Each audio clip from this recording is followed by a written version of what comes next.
विशाल mega mart, वैसे तो आप नाम से जानते पहचानते हैं, परिचय की ज़रूरत नहीं, लेकिन बता दूं आपको कि 2018 में इस कंपनी की हुई थी शुरुआत। मिडिल और लोअर मिडिल सेगमेंट में कंपनी करती है फोकस।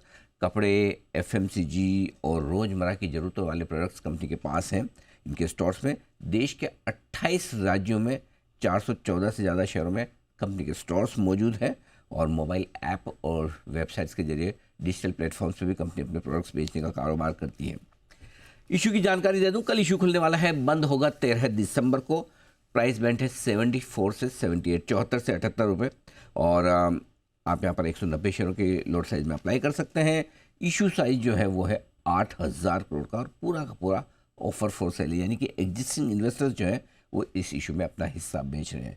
35,000 करोड़ यह है कंपनी का मार्केट ऊपरी प्राइस बैंड पर आपके लिए।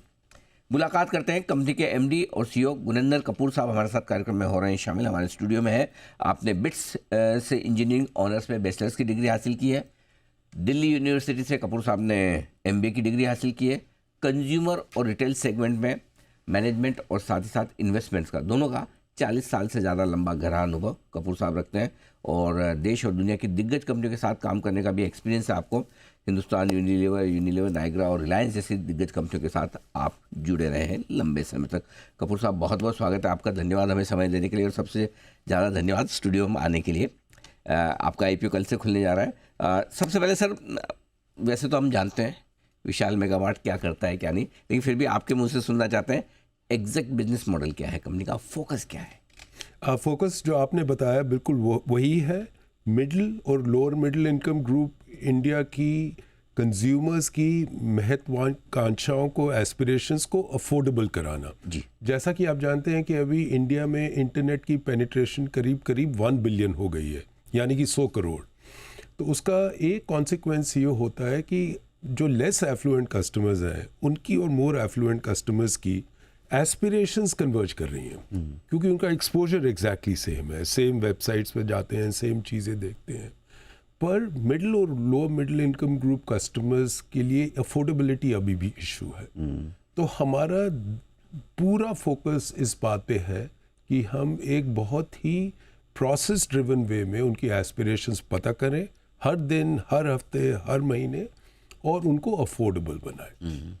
और हमारे दर्शकों को बताऊं, गुनेंद्र कपूर साहब अपने शॉर्ट फॉर्म में वो बुलाना ज़्यादा पसंद करते हैं जीके, तो मैं जीके सर आपको बोलूँगा।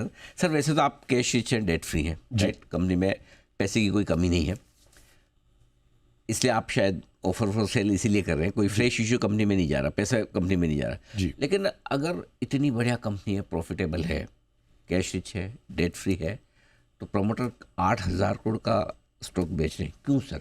मैं होता तो बेचता ही नहीं सर। वैसे बहुत बहुत शुक्रिया अनिल जी।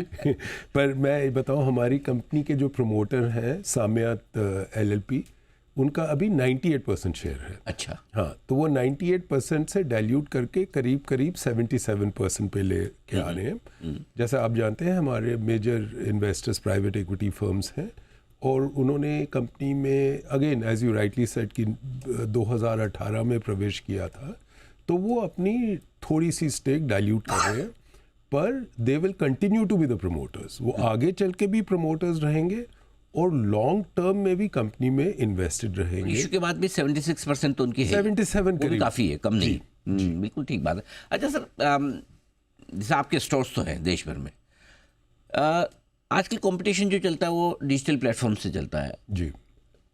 ऐप्स हैं, ई कॉमर्स प्लेटफॉर्म है, क्विक कॉमर्स है, तो वो उसको कैसे हैंडल करना है, कि क्या स्ट्रेटेजी है आपकी? अनिल जी, दो चीज़ें मैं आपसे बताऊंगा। पहली चीज़ तो ये कि हमारा जितना टोटल रेवेन्यू है उसमें से 73% हमारे खुद के ब्रांड्स हैं। ओके। जो हमने डेवलप किए हैं उसी के द्वारा हम लोगों की एस्पिरेशंस को अफोर्डेबल बनाते हैं। करेक्ट। तो वो जो ब्रांड है वो सिर्फ हमारे स्टोर और हमारे डिजिटल प्लेटफॉर्म पे अवेलेबल है। दूसरी चीज़, क्विक कॉमर्स के लिए स्पेशली हमने लास्ट ईयर से एक पायलट शुरू किया हुआ था। ओके। और उसके अच्छे परिणाम आ रहे थे हमारे पास, तो उसका अभी हमने रोल आउट शुरू कर दिया है। ओके। और अभी रोल आउट चल रहा है, पर अभी भी आज की तारीख में भी वो 390 शहरों में अब अवेलेबल है। बहुत ही सिंपल प्लेटफॉर्म है।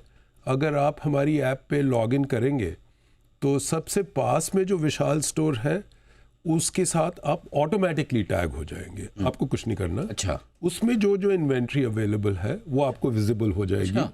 और अगर आप उसमें से ऑर्डर प्लेस करें, चाहे अपैरल हो, चाहे एफएमसीजी हो, चाहे जनरल मर्चेंडाइज हो, अगर आप चाहें तो 2 घंटे के अंदर अंदर हम आपको वो डिलीवर कर सकते हैं। अच्छा। और अगर आपका ऑर्डर 300 रुपये या उससे अधिक हो तो वो डिलीवरी भी आपको फ्री में मिलेगी। ओके। अगर उससे कम होगा तो आपको 29 रुपीज़ की डिलीवरी कॉस्ट लगेगी।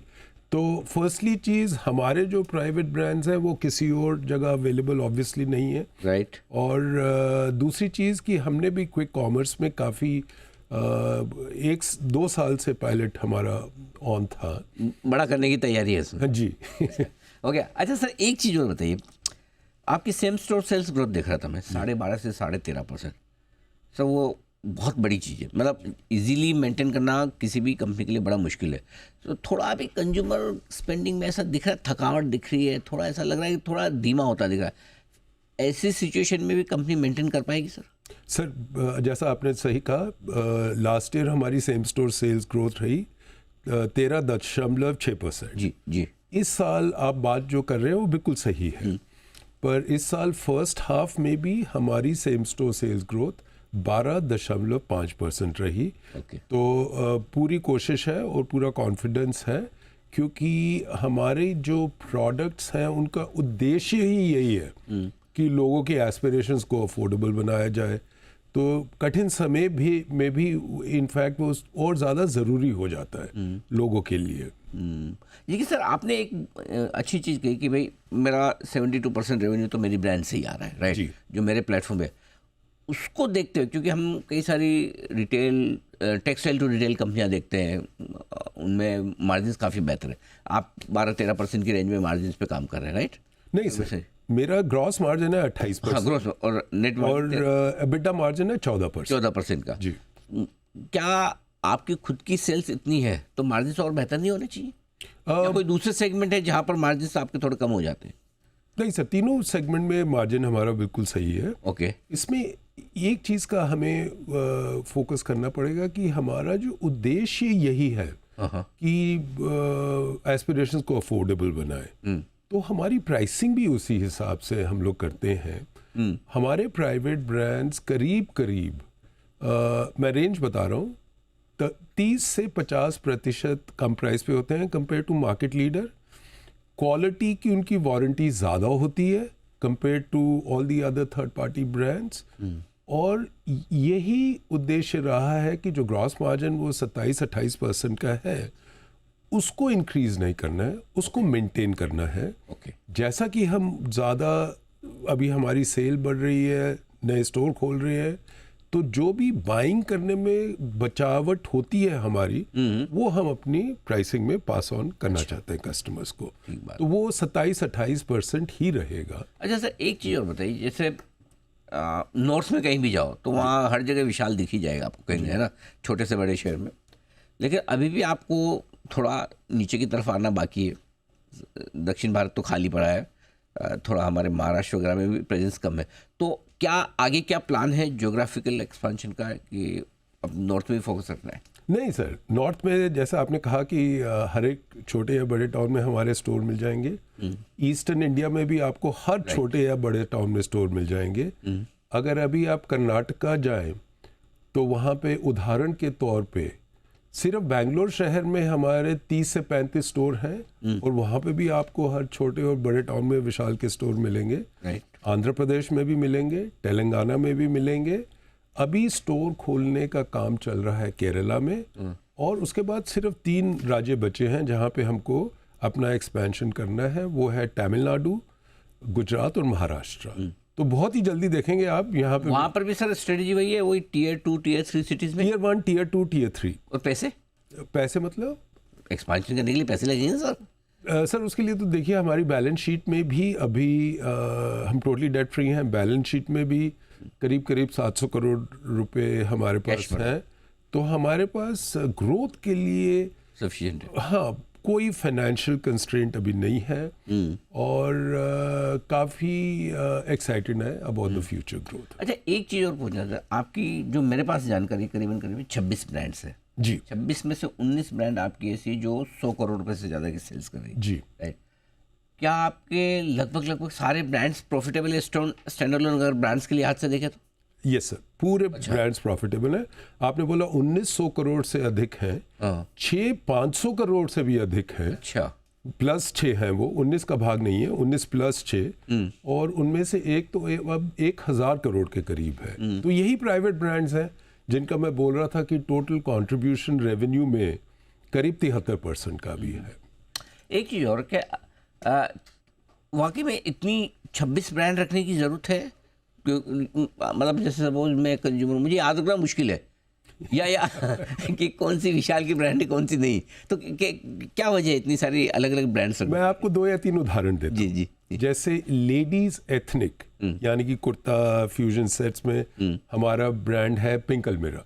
ओके, ठीक है। अब उसी तरीके से बहुत छोटी गर्ल्स के लिए, बेटियों के लिए ब्रांड है हैंड प्रिंट। ओके, क्योंकि वो उनकी जो मर्चेंडाइज की जो हैंड राइटिंग है वो बिल्कुल डिफरेंट है। उसी तरीके से बहुत छोटे बच्चों के लिए, किड्स इन्फेंट के लिए ब्रांड है येलो हिप्पो।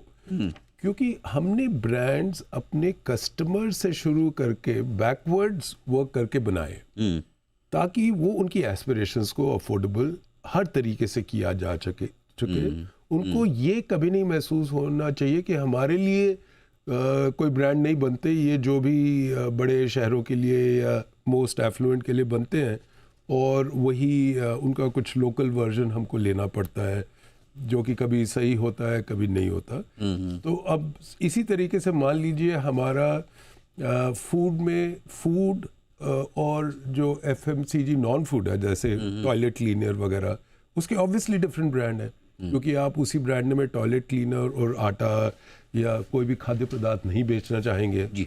तो इस तरीके से ब्रांड। तो सर, जैसे आपके स्टोर में एंट्री की जी, और स्टोर में एंट्री करते सबसे पहले सामने अपीयर्स वगैरह ये सारी चीज़ें दिखती बिल्कुल है सही ना? सही। बाकी आप ही के दूसरे कॉम्पिटिटर है, उनके स्टोर में जाओ तो खाने पीने की चीज़ें, FMCG गुड्स वो दिखते हैं जी। तो उसके पीछे क्या स्ट्रेटजी आपको लगता है कि अपने खुद के ब्रांड जिनमें मार्जिन ज़्यादा है, हाई वैल्यू प्रोडक्ट है, वो पहले सामने रखे कस्टमर के?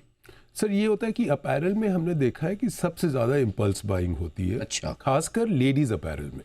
ओहो, क्योंकि अनलाइक आपके और मेरे तरीके से हम लोग एक मन बना के जाते हैं हाँ, कि यही आज लेना है। एक चीज़ लेनी है। हाँ, लेडीज़ में अक्सर देखा गया है कि वैसा नहीं होता। ओके, जब उनको जो चीज़ पसंद आती है वो करेक्ट। वो उनको खरीदते हैं। इसीलिए आप देखेंगे कि ग्राउंड फ्लोर पे लेडीज़ अपैरल से शुरू किया जाता है। मतलब ये सब स्टडी वगैरह करवाई है आपने? जी रिजल्ट भी दिख रहा है। यही काम करते हैं सर। मज़ा आ गया जी सर आपसे बातचीत करके और आपकी कंपनी के बारे में समझ के। कल आपका IPO खुलने जा रहा है, बहुत बहुत शुभकामनाएं। उम्मीद करते हैं कि आपके IPO को विशाल रेस्पॉन्स मिले। बहुत बहुत धन्यवाद, बहुत so much sir, Thank you. धन्यवाद स्टूडियो में आने के लिए और हमसे बातचीत करने के लिए। विशाल मेगा मार्ट कल IPO खुलने जा रहा है, होगा सुबह 8 बजे। कल पूरा विश्लेषण इस IPO में पैसा लगाएं या नहीं।